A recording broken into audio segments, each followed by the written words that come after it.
Nathan has the runner. Daisy Pearce in space inside 50. If Bannon just kicks the ball, she backs her pace in, takes 2 bounces, runs to 30. This will be a wonderful goal. Coast to coast footy from the D's. Kickers have got nothing to go to. Blackburn through Bilardo generates the kick. Who else? Benelli May. Now another chance for them to go forward. Guest kicks it to Truce and up. Oh, wide. Harley McKenzie with a hanger. Zagetti again. Strong Zagetti. Oh, great body work from Lachlan. Chance out the back on her left boot. Brilliant. Celebrates with the fans on the hill.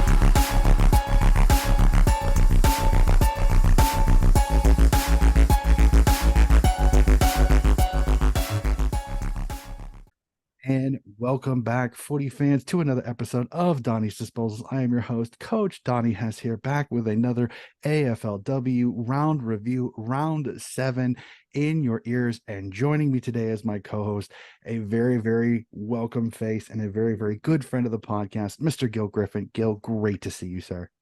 Great to see you, Donnie. How you going, mate? I am going not too bad. Like I said, this weekend, as we kind of discussed off mic, was nationals for the USAFL. Unfortunately, my guys did not have the weekend. I was hoping that they would, but I won't discuss that because we need to focus on AFLW. I want to jump right into it, sir. Your thoughts, just an overview, your thoughts on round 7, because a very interesting round of footy, both on and off the grounds this week. Well, definitely. I want to start with something real quick off the grounds. And I know that the show doesn't often delve into topics off footy, but this is a big human rights issue. I found it really, just from my own point of view, very disappointing to see the no vote on 23, especially during Indigenous round of AFLW. So I just wanted to put that out there first. Yeah, I'm one of those. I've been trying to kind of keep my disdain for how that whole thing kind of played out a little bit, and it's very, very frustrating. So I've been on a few podcasts and I completely agree. I love seeing the people that when they had discussions, they said why they wanted to do it. I was full on behind it. It is disappointing, but unfortunately, sometimes, a lot like politics over here in the States, it's not about doing the right thing. It's about for some things politically, it's not about doing the right thing. It's about getting your way. And I will leave it there. So, because I try not to. Can you imagine if either one of our wives had a dispute with us and said, I want to talk about it? We were like, no, you don't get a voice. You don't get to talk about it. I mean, seriously? Yeah, unfortunately. Make that analogy. It's just very, very very frustrating. And unfortunately, misinformation is way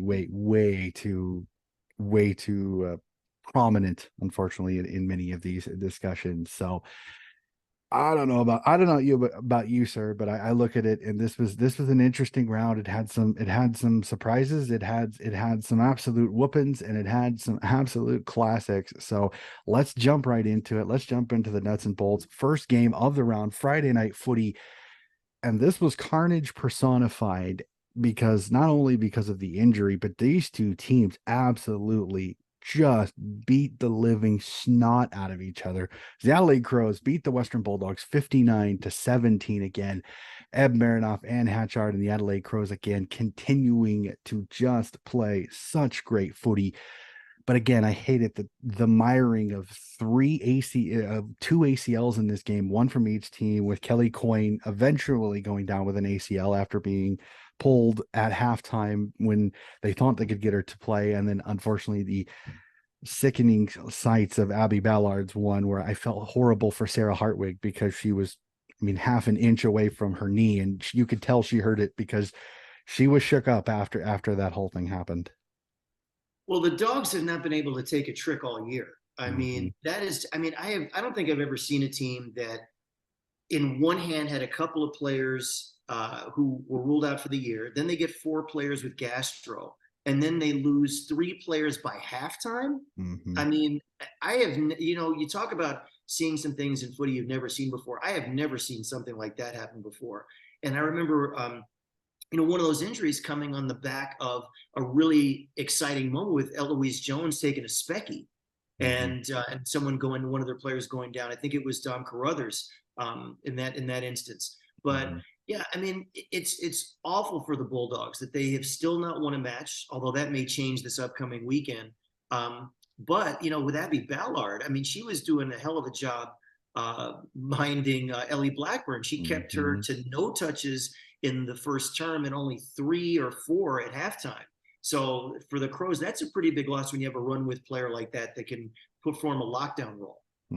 Definitely, for sure. And it wasn't like the Bulldogs played horribly. They really kind of made the Crows have to try to find different ways, because they tried to just tighten it up. They made it a congestion game. They tried to not let the Crows get their run game, but when Neve Kelly can find herself with the ball in hand and open field to run, it's very, very difficult to stop. This is a Crows team that they're looking quite ominous. I'm very excited for their matchup this round, because they're looking the goods as definitely a flag contender this year. Let's jump over to RSEA Park, and a team that I have to admit at the start of the year I was worried was going to have a down year, and that's St. Kilda winning its 4th game in a row, beating the GWS Giants 48-35. A cracking game of footy, and Nick Del Santo has got his girls potentially in a driver's seat for finals. I've been very surprised about that too, especially after they dropped their first 3 and it didn't look like those big offseason acquisitions were going to pay dividends. When you had Jess Wardlaw come over from Brisbane and Steph Chiachi and Jamie Lambert come over from Collingwood. But it really seems like the cream has risen to the top, because Jamie Lambert's playing some great footy, and Jess Wardlaw is really hitting her straps, and especially when she's helping out in the ruck and kicking goals as she's doing.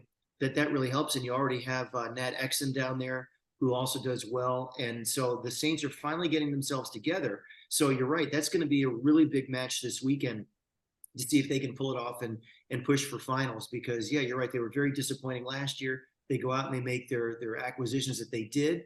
And on paper, it all looked good. But as you and I both know, and everyone knows, footy ain't played on paper, played on grass. Yeah, not played on paper. And it's also, I look at it too, is this is the GWS Giants team that they've become an enigma in the women's game that frustrates me, because I look at their list and some of the players that they have, and I think this is a team that potentially, if they can get the right form, can make finals. But they're almost showing that they're a little rudderless without Cora Staunton, because for so long, Cora Staunton, if you could shut down Cora Staunton, you could shut down the Giants. Now they have no Cora Staunton. She's retired. Again, I miss her, but I think it's a perfect time for some of these young Giants to grow. But it's difficult watching the Giants, because you look at their list, they should be a better team, and I just don't know what is not clicking. I know last year there were a lot of great signs under their new coach that they were going to play an attacking style of footy, and this year they're shooting blanks. I don't know what is wrong. It's not like they're a horrible team. It's not like they're playing bad footy. They're playing teams and they're just not executing. Okay, I gotta push back a little bit on the Cora Staunton thing, because yeah, she was great and Mother Time finally caught up with her. But what about Zarly Goldsworthy? I mean, she really looks the goods playing up forward. She's had a couple of really good games back to back, and she might be an answer. She might be your new Cora Staunton, the way she's been going. My problem with GWS has just been their absolutely anemic performances sometimes, and they can go a whole half of footy and not score a point. And, that's been going on way too long with them. So I think you're right in that one sense. I don't know what it's going to take to make them click. When you think about Elise Parker and Alicia Eva and some of the talent that they have on that team. But I do think that they've got something good going in Zarly Goldsworthy. And if they also get some good draft picks in the offseason, they could start to rise from the bottom. I could see that.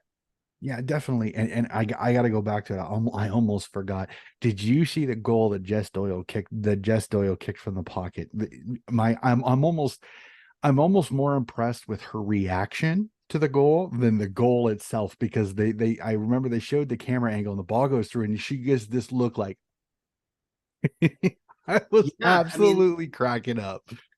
The pockets were, as we'll get to, the pockets had some magic in them over the weekend, producing some things I've never seen before. So yeah, I do kind of like that when you get the reactions, and I think it's so interesting too that the way that that the women's reactions are so different from the men's. And it reminds me of a comment that I heard from one of the Dockers players that I interviewed years ago, saying that because you have fewer players on the field, because it's a smaller ball, and because the women don't get to practice as much as the men do, that kicking a goal is a true team accomplishment. And you see it celebrated very differently in the way women socialize than men do. So, yeah, so I loved her reaction too. Yeah, it was absolutely classic. I had a chuckle in a good way because I was super proud of her because she's a little live wire. I think she's one of those that could still take a couple of steps forward over these next few years. She'll be fun one to watch. So we'll jump down to GMHBA Stadium as the Geelong Cats hand Wyalup another loss, 47-23. I know you're a massive Wyalup supporter here, Gil. Your thoughts on this game? I will let you take the reins on this. Well, for starters, when you were asking me off podcast about Wyalup and the chances for a finals berth, I never rated them as a finals chance this year anyway, and I think it really is showing a real breakdown of the team since 2020. And I never really, this is to take nothing away from Lisa Webb, the new senior coach, but I did not think that Trent Cooper merited getting sacked. I think he had a system there that the players liked. They liked him. And so it's going to be a transition year. So anytime players have to learn a new system, that's one thing. And it's really tough because I think you and I both are on the same wavelength that we want to see more women coaches in a women's league. But, having talked to Trent and gotten to know him a little bit, I know he definitely had the best interests of those players at heart. But if you look at Wyalup and if you look at what they've lost over the past few years, it's a big loss when you have a Steph Kane move across the country to play for Essendon. It's a big one when you have Gemma Houghton leave to go to play for Port Adelaide, and Jasmine Stewart too. And then also you have Cara Antonio, who retired, and also Kiara Barros has been out a few weeks. So if you put all that together, you're looking at a pretty young and less experienced club.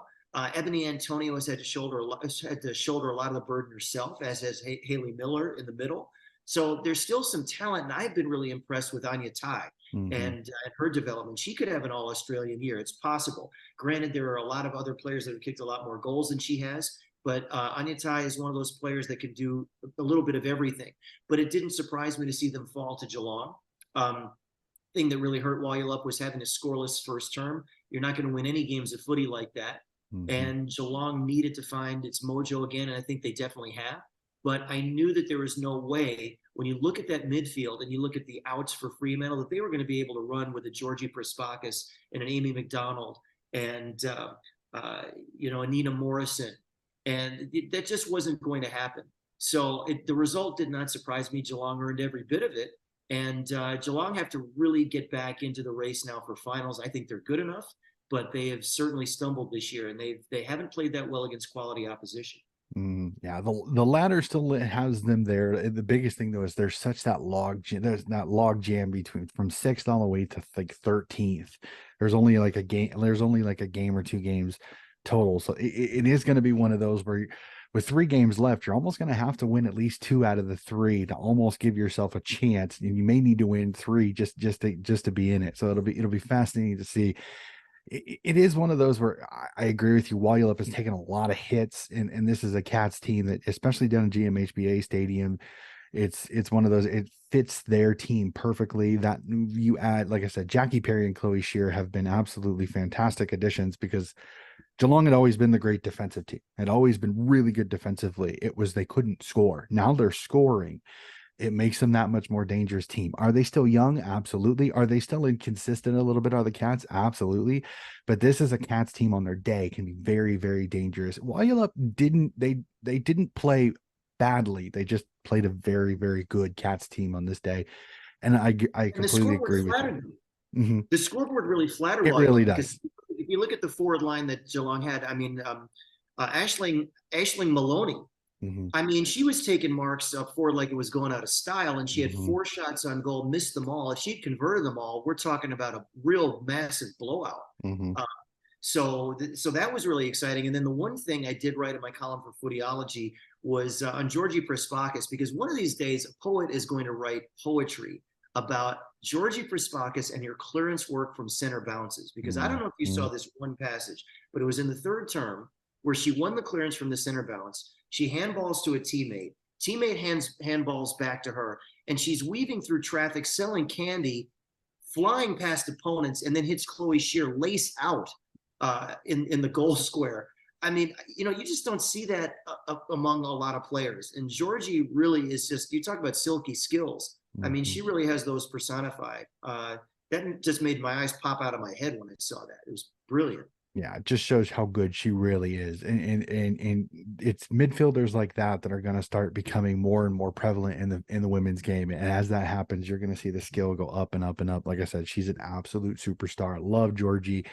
She's so much fun to watch, but she really plays well off of her counterparts. Amy McDonald is always getting tons of disposals, and Nina Morrison is starting to find her form too. So it's a three-headed monster in that midfield of the Cats that can be quite fun to watch. We'll jump up to Henson Park in Sydney, and I will kind of a little bit take over on this one, because this one a little disappointing, but this didn't shock me because the Swans have they've how to say this, they've rode a little bit of luck in a couple of their wins this year. Port Adelaide kicked atrociously in that game at Alberton, and I think that's really one of the reasons why they came out victorious last week. But this week it burned them. They let Hawthorn get way too many shots on goal. The defense got stretched a little bit, and the constant pressure by the Hawks just was a little bit too much. Swan started off absolutely fantastic, 2 goals in the first 3 minutes, and you were kind of thinking, oh boy, could this get a little bit out of hand really quickly. And the Hawks just kind of chipped. They finally got their first goal mid-second quarter. Swans kind of battled back to keep the lead at halftime, and then that third quarter just it got away from them. A couple of goals by Stratton. Sophie Locke puts one in, and the Swans just they battled, but they just never could really ever crawl back into this game. So this is one of those, as a Swans fan, you're disappointed at the loss but I hate looking at the ladder because of only 10 games. It's a little misleading because some teams haven't played those serious contenders yet. They still have them to come. And this is a Hawks team. Again, Beck Goddard is an absolute genius as a coach. She had a great game plan, and the Swans, unfortunately, their lack of experience in a few positions and some of their younger players got exposed a little bit in this pressure. I don't think it's a horrible game. The Swans can learn some things from this, especially when it comes to handling pressure a little bit. And I gotta mention this just because this absolutely was absolutely insane. Did you see the head-to-head contact with Greta Bodie and Amy Whelan that split Amy Whelan's head open? And I mean, it looked like a horror film. Holy shnikes.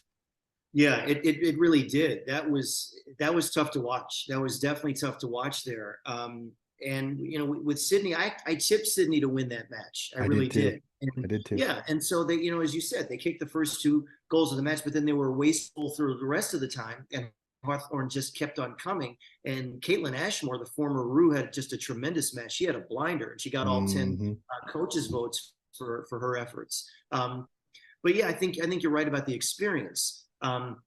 Sydney has a real strong nucleus of a few players. I mean, Ali Morfitt, tremendous year. Laura Gardner is second in the AFL coaches voting for player of the year. So she's having a tremendous year too. And as far as luck goes, I just got to say, Sydney deserves some luck after last year and not winning a match. So, I think that they've been impressive, but I do think that this kind of stops their whatever finals aspirations and however long shot they were, that kind of freezes them right now. But, for a while, I really believe that if Sydney had beaten Hawthorn, that they were definitely in the mix. But you're right. Young players have a way of getting found out and exposed against older, more experienced ones. And back to that collision, yeah, that really was that head-on crash was just really hard to watch. And you hope that those 2 players are going to recover.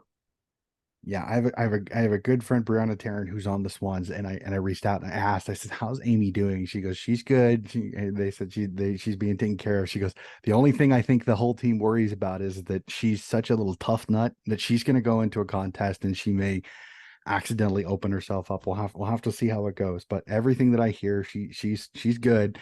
She had to go through a couple of Guernseys. If I saw right, I think she went through 3 Guernseys on the day. So I felt kind of horrible, but she is absolutely tough as nails.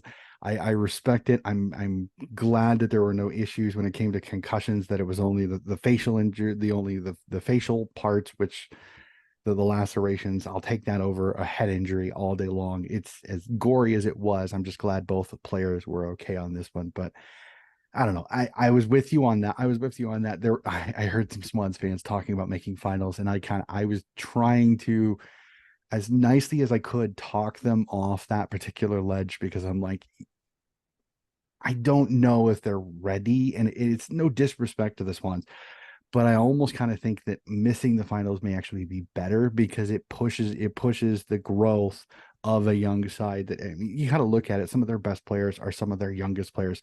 Cynthia Hamilton, Montana Ham, Sophia Hurley are all not even 20 years old yet. I mean, yes, you've got Chloe Malloy. Yes, you've got Lucy McAvoy, but for the most part, this is a very young side. There's some talent, but it is still young. It is still growing. Again, I always tip my hat to Beck Goddard, an incredible coach. She had her women ready, and they just played the better game overall. So I will tip my hat. I miss Beck Goddard's commentating. She would come up with the funniest one-liners I've ever heard. She would talk about, happier than a pigeon at a chip shop and other kinds of things like that. So she's a great coach, but I do miss her. I do miss her announcing. Of course, I give her all the credit in the world for winning that first premiership back with Adelaide back in the day. But yeah, I do miss her behind the mic. Yeah, I loved her behind the mic. She was absolutely fantastic. But I love her on the sidelines, because that's where I think she really should be. So, all right, we'll jump up to the Q Clash. An absolutely cracking game as the Brisbane Lions get back on their winning ways, beating the Gold Coast Suns 57-21. And before we even go through the nuts and bolts, mark of the year contender Chelsea Hodder going back with the flight. If this doesn't win mark of the year, I'll be shocked, because that was insane. Yeah, Courtney Hodder is one of my favorite players. She absolutely is one of my favorite players. And I have to admit, being that she's from WA, how many times have I wished that Fremantle somehow would get a hold of Courtney Hodder or persuade her to come back west. And she also kicked one of the goals of the year in the grand final when she was playing in that one against Adelaide. But I would have to say one thing, Donnie, that yes, that was a tremendous mark, but I do think Eloise Jones has to be in consideration for the mark she took against the Western Bulldogs. But with Courtney Hodder, yeah, and the Lions have been great at being able to overcome losses to really key players, because they lost Greta Bodie, and of course they lost a couple of their other key players like Jess Wardlaw, Emily Bates, but they're so deep, and I really respect teams that really deep. And I guess the frustrating thing for me is that Gold Coast, I keep waiting for them. I keep waiting for them to take their next step. And I remember you and I were doing a podcast on your show a couple of years ago, back when I was living in San Francisco. And I was absolutely roasting Gold Coast because they weren't taking their footy seriously. They didn't look very interested. And then Cam Joyce, who I know from interviewing my book, because he used to be head of football at North Melbourne, and he was instrumental in recruiting an American player, Eric Wallace. And he has a great footy brain. And now that he's senior coach and he's brought in his systems and he's brought that winning culture in, I keep writing in my column, waiting for Gold Coast to take that next step, to make the statement to the competition that they are truly ready. And I tipped them because I really thought they were going to win their first ever Q Clash. But still, they keep coming up short. Even if you watch that match in the first quarter, right after Brisbane scored, within the first 30 seconds, okay, Gold Coast came back with an answer. But it just showed they're not quite to the level of a Brisbane Lions yet. And I just keep waiting for them to take that big step. And thinking about where they've gone this year, they've made tremendous progress. So I almost kind of feel like they're a couple of players away or more experience away from really seriously contending, but they're on the cusp. Yeah, I agree. Well, I think one of the things, and maybe it's just me, but I've always noticed her impact when she plays is the loss of Kalinda House to an ACL. She was that utility knife for the Gold Coast. She could go back and she could go onto the wing, or she could be that forward. And I think missing her a little bit. I agree with you.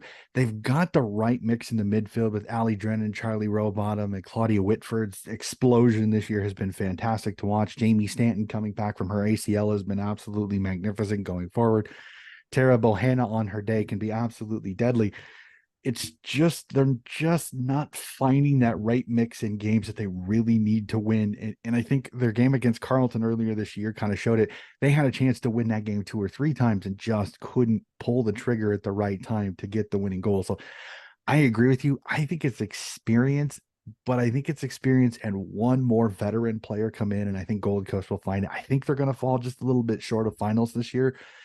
But boy, if they get that right spot, that's going to be a fun team to watch with absolute talents like Charlie Rowbottom. Jack DePie up front is absolutely magnificent. Lauren Bella is always an underappreciated ruck for what she does. I think there's still a few things that she can improve on a little bit, but Lauren Bella is one of those. I love watching her play. So I am 100% with you.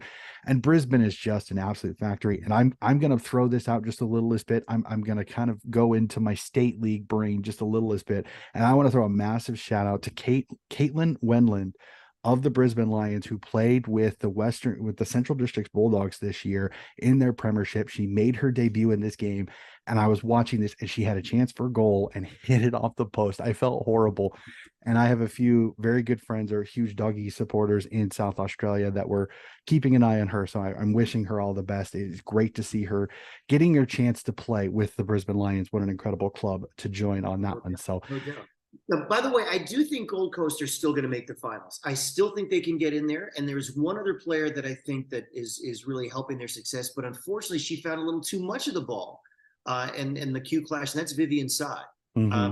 She really stood up tall. She's a former North Melbourne player, really stood tall in defense. But I know that when you and I look at stats, I know one thing that when I'm looking at that scoreline, one thing that I never like to see about the teams that I'm expecting and hoping to win is if your leading possession winner is someone in that back line. And Charlie Rowbottom, you're right, has had a hell of a year. I mean, she really has. But when you see that your backline player has taken a lot of marks, that's the telltale sign of a defense under siege. Yep. Yeah, 100% on that one. It's one of those when I go through my team of the week and I look at it and one of the defenders is in the top 3 possessions. I'm like, well, that means that there was they either got a lot of handball receives in a tight to help exit the defense, or they were getting a lot of pressure because the ball was living in their 50, which is never a good sign. So we jump to the Dreamtime game between Essendon and Richmond at Icon Park, and the Bombers get a win over the Richmond Tigers. And Richmond has to be the other team this year, just like the Western Bulldogs, that's absolutely been snake bitten with injuries. Both Hoskin twins are out. Ellie McKenzie is still out. I think they're missing another 3 or 4 other players. So I was worried for Richmond in this game because Essendon is fighting their form. Georgia Nanscon is really come into form over these last few rounds. Has really started to show why she was Essendon's #1 overall pick when first ever signing. Maddie Prasparkas, again, absolutely fantastic. Bonnie Toogood is really putting herself in that shot for AA contention this year because she's absolutely fantastic. Bombers, I think, are going to make the finals this year as a second year, which is absolutely fantastic for the Dons, for sure. Yeah, they had the best year of any first-year club last year. One thing that's going to hurt them this round is not having Maddie Prasparkas because of a rough tackle. She actually was pinged a couple of times for rough tackles. Also, Stephanie Wales, what a job she did in the ruck. So they've got a really strong club. And, it's always kind of nice when you have an expansion and you have one star student in the mix. And I think that's exactly what Essendon is at this point. And they've pretty much locked it away because if you look at their run home, they've got a very winnable number of games there. I mean, you talked about how winning 2 out of the last 3 is going to be paramount. I think Essendon can do that for sure. I think we're definitely going to see Essendon in the finals. Yeah, I'd be shocked if Essendon doesn't. I think they've got a nice little run home, and again they're playing really well. I have to double check it. I think Maddie actually got off.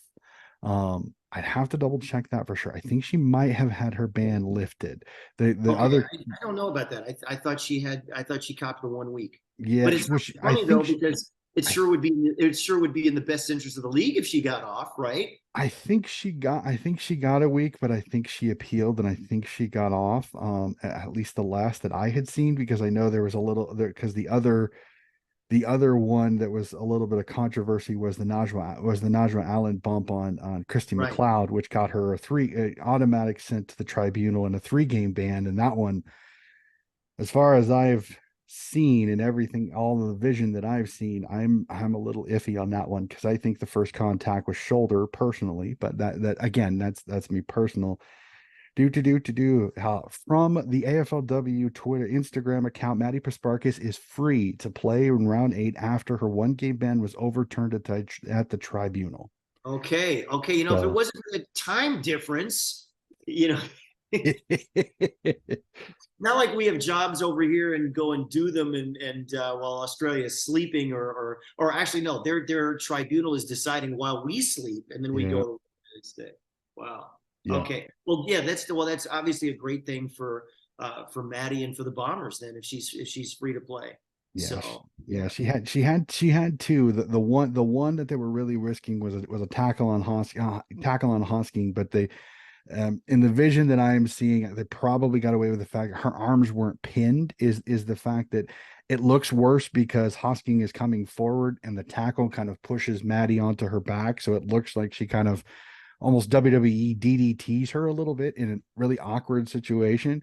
Because I think the one that probably looked a little bit worse, but wasn't as bad was a Mon Conti tackle. That kind of the same thing yeah. happened, but she didn't. Conti got up, no issues at all. So I think that one wasn't the one. So it was very interesting. Like I said, I'll be interested to see if the Crows do appeal the 3-game for Najwa Allen, because like I said, every time I watch it, for me the first contact is shoulder.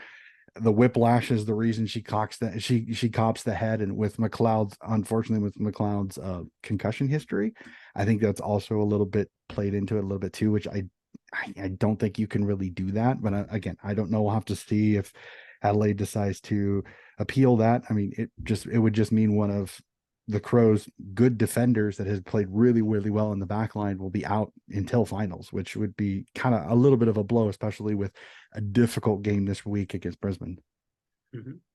Sure. Yeah. So, all righty, we jump to it. Unfortunately, we jump over to Arden Street as Port Adelaide take on, and for some, Yartapulti. I wanted to be sure I said it correctly for Indigenous round. Mate.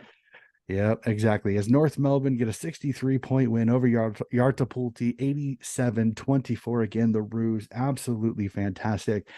And I mean, you look at this midfield from North. I mean, how do you stop it when you have Jenna Bruton, you have Ash Riddell, and you have Jazzy Garner, all three going absolutely bonkers in this game?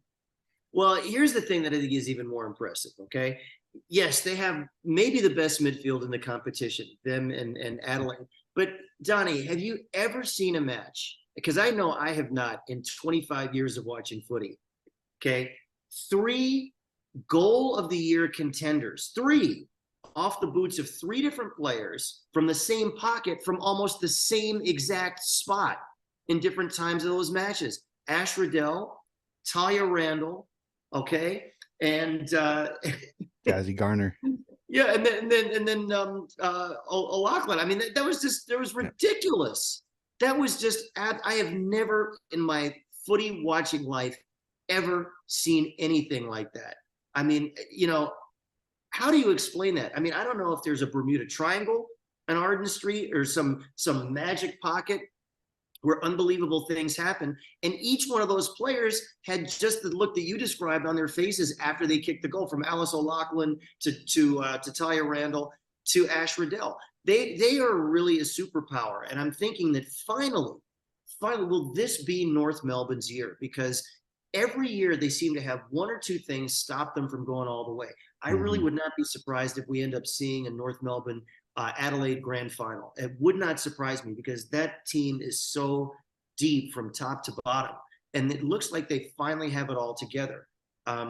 But I mean, yeah, they're really an entertaining team to watch. And unfortunately for Yatapulti, it looked like they were going up against the Harlem Globetrotters after that first term, because the Kangaroos pretty much did whatever they wanted, whenever they wanted, however they felt like it. And that's not to diss Yatapulti, but they're a young team and they are missing Indy Tahu.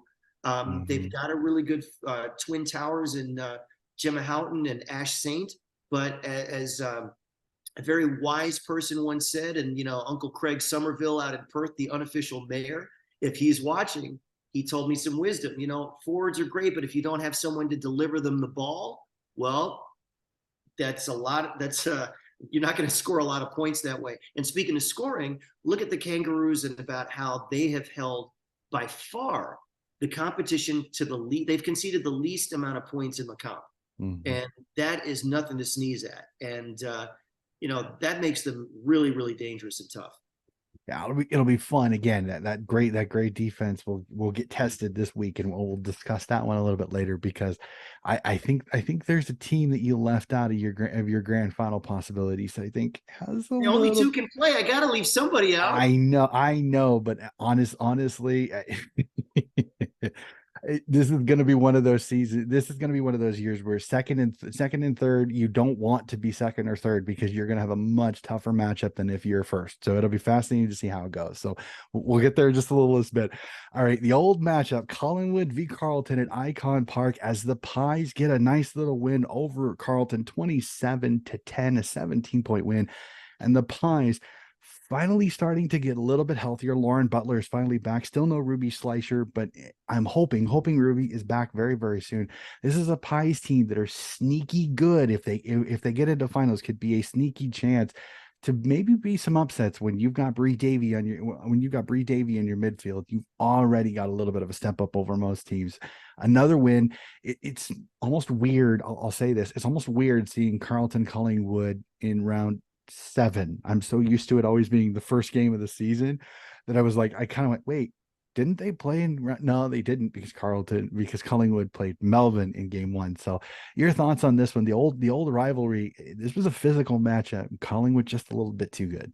Yeah, no doubt. And I thought that Carlton before this match really had it turned around. I really thought that they did, but then when they started playing, it was sort of like the same old Blues, in that they were not scoring. I mean, they just were absolutely anemic in that first half. And, I know it was rainy. I know it was a real gloomy day, but I think experience again stood up Collingwood's way. And one person that I think has had a much better year and has really found the form that she used to have is Sabrina Frederick. She has really had a strong bounce back year. It really seemed like when she went to Collingwood, she didn't really have her feet underneath her. Not in that first season, not in the second. It looked like age was kind of getting to her and her mobility. But she has really taken a big step this year to the point where she's a key driver. And if she gives those midfielders first use of the ball, like your Bree Davy and the other folks in their midfield, that they're going to be really dangerous. So yeah, Collingwood could very easily slip back into the finals mix, and it wouldn't surprise me if they do make finals now. Carlton may not be ready quite yet. Yeah, Carlton's one of those that I went into this year a little worried they could potentially be wooden spooners. New coach, new system, and atrociously bad preseason. They did not play well in the preseason at all. I was worried that they were could be spooners this year, but they found a little bit of their niche. They ran into a good Collingwood team, as you said. The conditions, I think, really kind of hurt them. Jess Good went down with that ankle injury. I never did see if she came back or not. That hurts a little bit, because that makes Bree Moody have to go in, and Bree Moody has kind of been a nice little able to be that full forward that then their forwards could then kind of crumb off of. And I'm 100% with you. I think Sabrina Frederick has found her fitness that she kind of lost when she came down to Richmond, at least originally, because they kind of parked her full forward. And I think she lost a little bit of that fitness. And I think when she moved to Collingwood, you could kind of tell the fitness was not there. She was not able to do as much as she had done in previous stints. So seeing her back at the ruck, doing a little bit more than she has done. It has been fantastic to see because she's a very good athlete. She uses her size really, really well. So it's great to see her find some more fitness and some form a little bit too with Collingwood this year. And I think Collingwood will be a fantastic watch over these next few rounds to see, can they get in? And if they get in, they could be dangerous if the right matchup falls their way. We'll jump out at Mineral Resources Park as the West Coast Eagles take on Nam, and Nam doing what Nam does with a 70-point win over the West Coast Eagles, 82-12. Alyssa Bannon, the speed demon, puts 5 goals in. And again, this is a D's team that when they play inferior teams, they rack up the points and rack them up quickly. Yeah, it was a real big percentage boost for them. I have to admit, I have a little bone to pick with Elisa Bannon, though, because she could have had 7 goals on the day, but she passed off the teammates. And I really wanted to see her go for 7. And it's like, Alyssa, it's okay. It's okay to pad your stats a little bit. I mean, you're way ahead in the match. So I thought it would have been perfectly fine if she had taken those other 2 shots. But the first term when she kicked 3 goals and they were off and running, West Coast just couldn't possibly match it with Nam. They just couldn't. They don't have anywhere near the cattle, so to speak, to run with Nam. They just got run off the park. But that's going to happen when you're taking on the reigning premier. It absolutely will happen. And here's the other thing too. I mean, Taylor Harris wasn't even on the ground, and they were just still just absolutely smoking them, which again is a testament to how deep this Nam team is. I mean, and also no Paxi Paxman. And they just absolutely steamrolled the competition. Yeah, this is a D's team. They're deep, and when they're healthy, they're absolutely scary. I remember preseason, I was talking to a gentleman from the Soaring to New Heights. It's a Hawks podcast, and he believed Nam could go undefeated this year if they stayed healthy. They had that little hiccup, but I'm going to say this, and maybe this is just me, but this Nam team is reminding me a lot of last year's Nam team. Same thing happened. They had that loss early. They had that loss to Brisbane at home when people would kind of went, well, Nam's really good. Nam has a really good shot. They lose that game that not many expected. And what did they do after that? They went on a tear and ended up winning the whole entire thing. So it's the reason why I look at this Nam team and go, yes, they're third by percentage, but they're still very, very scary because you still have to beat a team that, if they can get healthy, they're deep in every line. There's not a line that has many weaknesses on their day when they're cherry ripe. So it'll be fun to see this Nam team go forward. So remember, they also had their real strong fortress at Casey too. I mean, they've only lost one match there twice in the last 3 years. Yep. I mean, that's almost impossible to beat them on. So when they have those wins working with them, that's also a great advantage. Definitely, for sure. And actually is a great transition to the first question to my burning questions. And I know you and I kind of slightly discussed this, but we wanted to save the bulk of the discussion for this burning question. Is after this game, sometimes a live microphone and a not happy coach, sometimes words can come out that I don't think were fully sent through the filter in the brain. So I ask you this: your thoughts on the comments by the West Coast Coach Pryor, on his team having to play the defending premiers, and how much of a travesty it was that a team that finished 15th last year, not 18th, 15th, because again, unfortunately, Sydney finished 18th, not West Coast, had the gall to be scheduled against the West Coast, had the gall to be scheduled against Nam. Your thoughts on this? Because, well, first thing for Michael Pryor, to all the other clubs out there who are struggling here, hold my beer, okay? I mean, seriously, you talk about foot meeting mouth. I mean, let's have a bit of a whinge, shall we? And complain because you actually have to play the reigning premier. Well, you know what? I'm sorry. That's how the schedule works.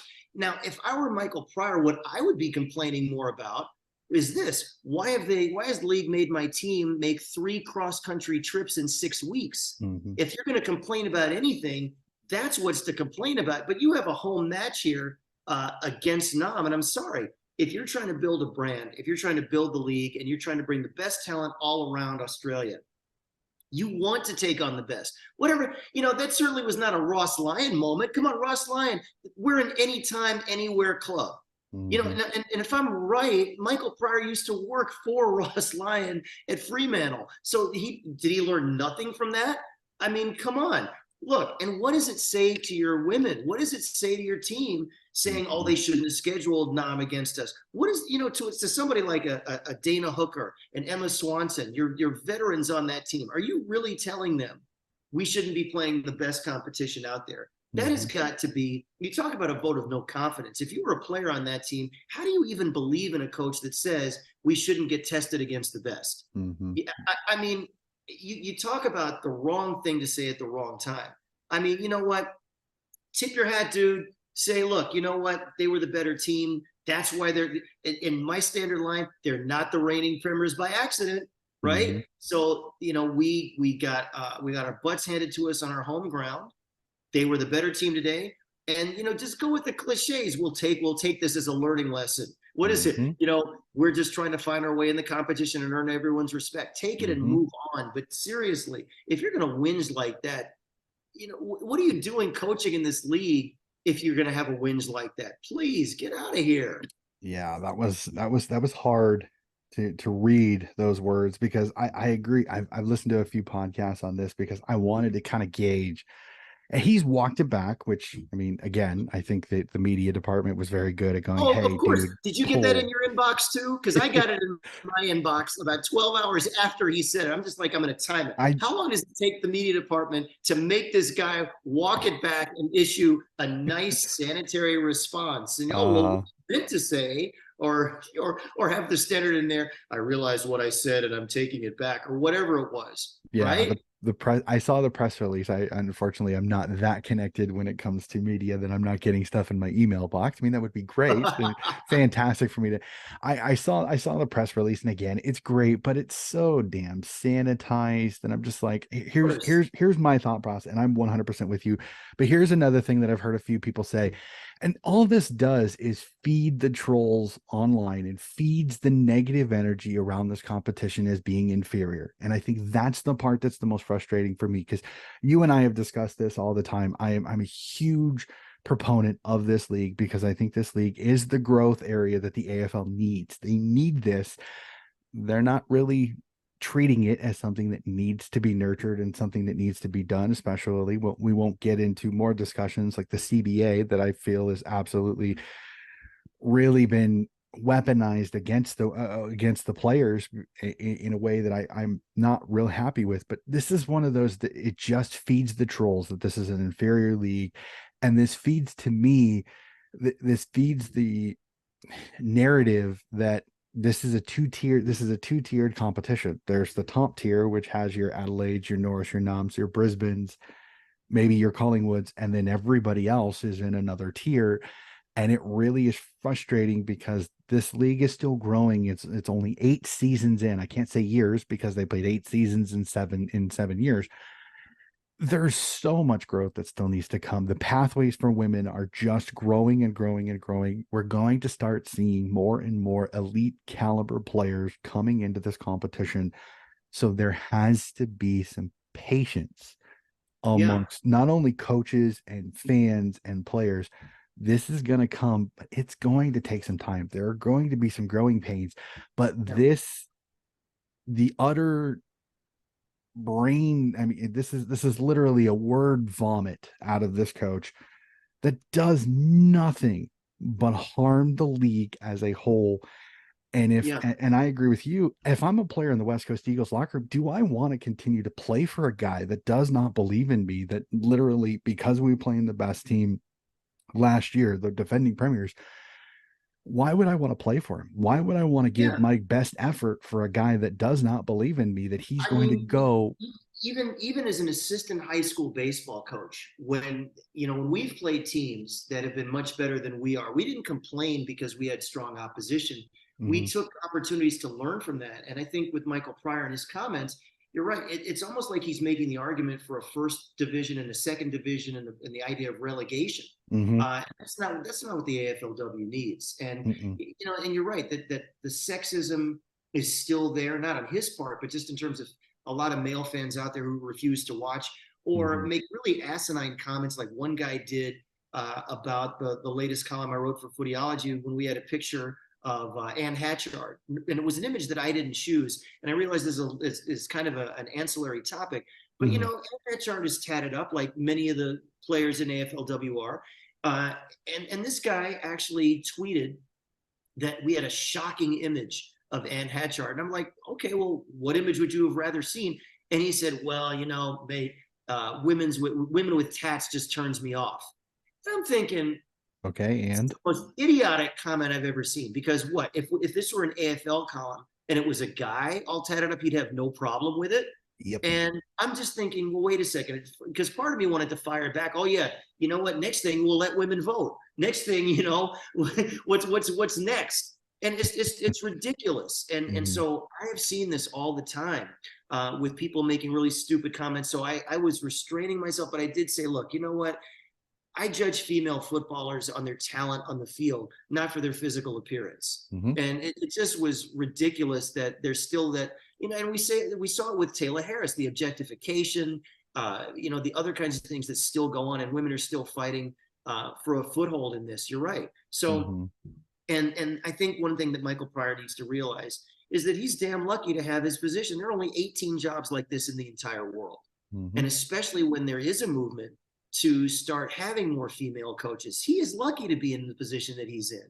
Mhm. And to trash his own team like that, I thought was just really, it was, as my Aussie friends would say, it was pretty ordinary. Yeah, it's very, very, very ordinary. So we'll get off the negative, we'll reel it in, and we'll go to some positives. And again, I the one nice thing, like I said, I will keep it very short with this. The one nice thing about a shortened season is it makes this run for finals absolutely enthralling, because we are sitting here with 3 rounds left, and we have from spots 6 through 13 only a 1 game difference. This is insanity, that from the Geelong Cats in 6th all the way down to Wyalup in 13th, all are within 1 game. So I'm gonna let you pull out your crystal ball here a little bit. Who are the 3 teams right now that you are seeing should make finals after? So right now we'll kind of presume a little bit, and I know Adelaide, North Melbourne, Nam, Brisbane, and Essendon will make finals because of the points that they have already. Who are the 3 teams that now get in to add to that finals? Did we say Geelong? Because I think Geelong are going to get in there. Geelong is 16. Geelong is 6th. There, because it's Geelong, Gold Coast, Collingwood, Carlton, and St. Kilda all on 16 points. Richmond, Sydney, and Wyalup all on 12. Okay, well, scratch Richmond, Sydney, and Wyalup. They're not getting there. But I do see, I do definitely see Gold Coast finding some way to get in there. And I also see, if we're looking at the ladder here, which I am not, but I will now. So hang on just 1 second here. Let me take a look at. Well, I've got her up. Like I said, St. Kilda and Carlton are on 16 points, but their percentages are just out. Collingwood is 8th at 98.8%, with Carlton 98.1, the first team out. Gold Coast has a 107.6, and Geelong has 123 as their percentage. So right now, like I said, Geelong, Gold Coast, and Collingwood are in the catbird seat, with Carlton and St. Kilda looking in. That's exactly who I would go with there. I really do. St. Kilda could somehow sneak up, but that's going to take a little bit of a miracle. So I would say that's what we're going to see. Wyalup are kind of stuck in purgatory. That they're not in a playoff, or not playoff, but not in a finals contending year. They're in a new system. I think they're going to finish somewhere in the middle between 9th and 18th. Richmond, I think, because you alluded to it earlier, because they have so many injuries they're dealing with, they're just not the same club that they were last year. They were big improvers last year, but I just don't see them getting in. Geelong have found their mojo at the right time, I think. And Collingwood, I think, also can use some momentum that they got from beating Carlton and can take that forward. So those are and I think Gold Coast are going to stick around. So I think that's what I would think. For me looking at it, because I wanted to run through it really, really quickly. Collingwood probably has one of the tougher runs when it comes to making finals. So it'll be interesting because this week they play OMG. I just had them and I just went off of it. So this round they have They've seen Kilda. yeah, I think so.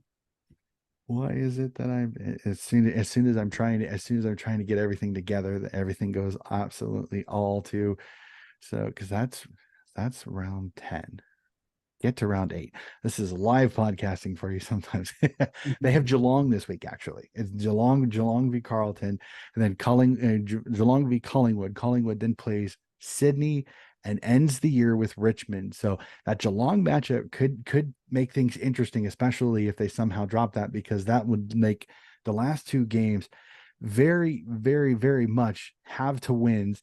Carlton has GWS this round, and then I believe Essendon in round 9, and then round 10 Carlton has, if my computer would decide to go quicker, there we go, has St. Kilda. So you have a little bit of that eliminator. I think that Carlton St. Kilda match in the last game of the year could potentially be a finals eliminator, with Collingwood having a couple of matches that aren't going to be easy before that Richmond game at the end of the year. So I'm looking at, I agree with you. I think those 3 teams should get in. I think Geelong's probably the one that I have the most faith in. It's Collingwood. How do they handle this week and the next week against Sydney with a Sydney team that knows they get a free hit at a finals contender potentially? And then that game against Richmond with who knows, are they going to have some healthy bodies back potentially for that one? So it'll be very, very interesting. There's a lot of intrigue still left, and Gold Coast still has a matchup with Essendon in round 10 as well. So it'll be a lot of fun to watch that. And then I always end my burning questions nowadays with a question about the team that I know that they support. And I know you're a huge Wallulup supporter, so I'll ask this. And you kind of already answered it a little bit, but I just want to get this on the record a little bit. Can they is there a way that you could possibly see Wallulup make finals, or is it just too big an ask? No, it's a bridge too far. It really is, especially without Kiara Bowers. I just absolutely do not see that happening. And I talked about the real big step down from 2020 when they had Gemma Houghton, when they had Steph Kane, when they had Sabrina Duffy when she was playing, when you had Roxy Rue in her really good form. Mm-hmm. You just have too many players, and both of the Antonios playing. I think there have been too many departures. They're playing under a new system. I just absolutely don't see it. If they can still produce quarters of footy and not put any points on the board, nope, not going to happen this year. Alrighty, so we'll jump to it. I take over the podcast just a little bit for the next couple of sections. We have my team of the week and power rankings. So I'm interested to hear what you think on this, Gil. Team of the week will start on the back line with Geelong's Chantal Emmenson and Richmond's Laura McClelland. And the halfback line sees Adelaide's Madison Newman, Geelong's Rebecca Webster, and Sydney's Lucy McAvoy. On the wings, we see Need Kelly of the Adelaide Crows and Brisbane's Sophie Conway. In the mids, we see Elise Parker of the GWS Giants, Jasmine Garner of the North Adelaide of North Melbourne, and Ash Riddell. At the ruck sees Steph Wales of the Essendon Bombers, and the half forward line sees Alex O'Loughlin, GWS's Zarly Goldsworthy, and Melbourne's Alyssa Bandon. Full forward line sees Richmond's Amelia Yassir and Adelaide's Caitlin Gould. On the bench, Gold Coast's Vivian Sod, as you said earlier. Essendon's in the midfield, Essendon's Maddie Prasparkas. At the ruck, Fremantle or Wallulup's Mimstrom. At forward, Gold Coast Jack Dupai, and the utility is Gold Coast Claudia Whitford on that one.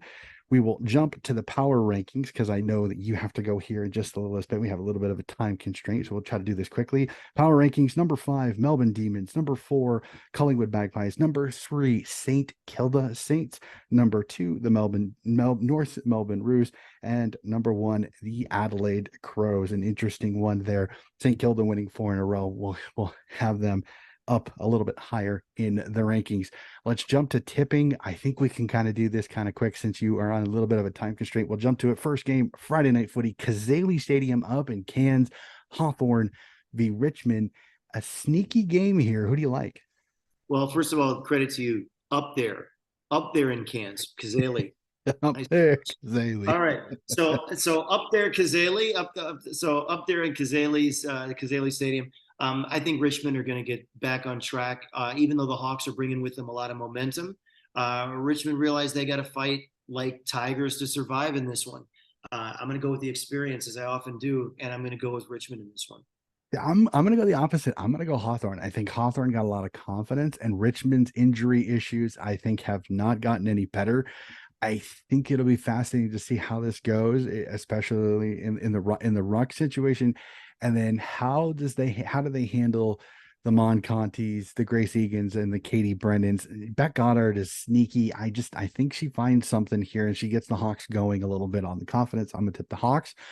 All right, Whitten Oval in Melbourne as the Western Bulldogs host the Sydney Swans. I will tip this one. I'm tipping Sydney. The injury issues are just absolutely devastating. The Doggies, if the Doggies were a little healthier, I'd probably tip the Dogs, but I think the Dogs' injury issues will hurt them. I have Sydney in this one. Well, I'm going to go an opposite way. I think the Western Bulldogs, despite every bad thing that has happened to them this year, I just don't see them going through a season where they're going to be winless. I think this is going to be the one match they're going to win. All right. Again, I like their experience. I don't know that the Swans can run with Ellie Blackburn, and Ellie Blackburn has my full admiration because she just never ever quits, no matter what her team's record is. I'm going to go with the Bulldogs at home in this one. All righty, let's jump to it. Probably one of the games of the round. Brighton Homes Arena up in Ipswich as the Brisbane Lions host the Adelaide Crows in this one. Who do you like? I like Adelaide. I think that Brisbane has had a real, for whatever reason, difficult time making their new home a fortress. And Adelaide are scorching hot. Brisbane certainly can match it with them personnel-wise, but I just see Adelaide on a real tear. And I just don't see Brisbane slowing them down. I think that Brisbane also have been vulnerable a couple of times with some lapses. Particularly in the fourth quarter. You saw it against Collingwood, you saw it against Richmond. And if they're not playing four-quarter footy, if any team isn't playing four-quarter footy, they're not a match for Adelaide. I think Adelaide's going to win this one. I'm tipping Adelaide, but I'm going to say this right now. Brisbane, I think, has a little bit of the kryptonite to Adelaide because they run teams off their feet. And I'm not sure Adelaide has the speed and athletes to go with them. They've got the Bulls in Hatchard and Marinoff, but do they have the stamina to stay with a very fast and it could be a warm night, even a warm night up in Brisbane. So I'm going to tip the Crows in this one, but this one scares me a little bit because I think Brisbane is a little bit of the kryptonite to a few of these uppers and to these really good teams like Adelaide. So that's a great point about the athleticism. Yeah. So yeah, I think that absolutely is true because with Adelaide, you've got the kick mark game and with Brisbane, you've got the running, the overlapping hand passes. And it's really interesting because the one thing though, was think about that. Melbourne loved to play that way too, but Adelaide had an answer for them. So Brisbane, really good game. Yeah, it'll be quite interesting on that one. And I can't wait to see Neve Kelly or Lord Dwyer if they're on the same wing. That's going to be a fun one. So those two absolute Irish stars on the wings will be fascinating to watch. All right, Henson Park up in Sydney as GWS take on Carlton. I'm going to tip the Blues in this one as much as I think GWS has an upset in them. I think the Blues are still pretty solid, even without Jess Good, to get a win here. Yeah, I think so too. I think only because GWS has been so weak this year would I really pick Carlton, but Carlton's going to find itself in real trouble if it has more non-scoring or low-scoring first quarters or first halves. But the only problem is that the Giants are prone to the same thing. So in this one, I do see Carlton coming out on top. All righty, we jump over South Australia and Alberton Oval as Port Adelaide hosts the Gold Coast Suns. Who do you like in this one? Well, again, I'm going to put my faith in the Suns on this one. I just don't see them bouncing off of a loss and following it with another loss. However, I will throw in this caveat. I think if the Suns manage not to win this one, I don't see them making finals. I really don't. I think this is a must-win, absolute must-win for Gold Coast. They've got every advantage, and they should win this comfortably, but we'll see. Yeah, I'm with you on this one. This is one of those proverbial, as we hear a lot over here in the States, the trap game. Does Gold Coast take Port Adelaide lightly? If they play them the way they should, Gold Coast should win this. There's too much talent on this Gold Coast team where they're really, really strong. I think where Port Adelaide has a little bit of weakness. I think this is a perfect setup. But this is a perfect one for Lauren Arnell and her ladies to pull an upset that's going to shock a few. And I agree, they don't get this one. This could cost them finals for sure. The other absolute marquee matchup, Icon Park in Melbourne, sees 3v2 as Nam play North Melbourne. I'm going to tip Nam in this one because I think Nam is one of the few teams that has the height and ability to defend North's 3 towers. And I think if they can get going, it'll be fascinating. This is just going to absolutely a heavyweight matchup. It's going to be so much fun to watch. What trio in the midfield dominates? Is it Bruton? Is it Riddell? Is it Garner? Or is it West? Is it Hanks? And is it Kate Hoare or Paxi Paxman if she's back? It'll be fascinating to see.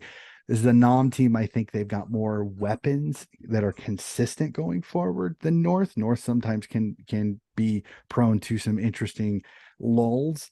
So I'm going to tip Nam in this one, but North has got the abilities with their forward line to absolutely give Nam headaches.